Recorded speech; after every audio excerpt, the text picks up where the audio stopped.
শিক্ষা সফর শিক্ষার একটি অংশ। এর মাধ্যমে শিক্ষার্থীরা সীমিত জ্ঞানের পাশাপাশি নিজের দেশ, জাতির ইতিহাস, ঐতিহ্য ও সংস্কৃতি সম্পর্কে জানতে পারে।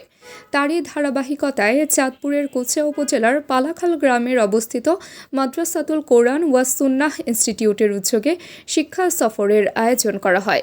বুধবার সকাল ৮টায় মাদ্রাসা থেকে কুমিল্লার ময়নামতির উদ্দেশ্যে রওনা হয়।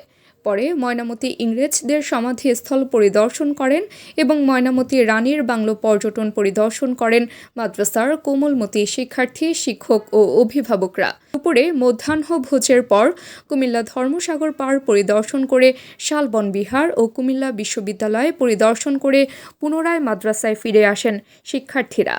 মাদ্রাসার প্রতিষ্ঠাতা পরিচালক শিব্বির আহমেদ বলেন, শিক্ষা সফরের মধ্যে শিক্ষার স্বাদ নিহিত থাকে, কেননা একাডেমিক আবদ্ধ পড়ালেখার পাশাপাশি পৃথিবীর অপরিমিত সৌন্দর্য অবলোকনের মাধ্যমে শিক্ষার্থীদের চিত্র বিনোদনের সুযোগ থাকে। তাবাসসুম হক আনিকা, নীলকণ্ঠ।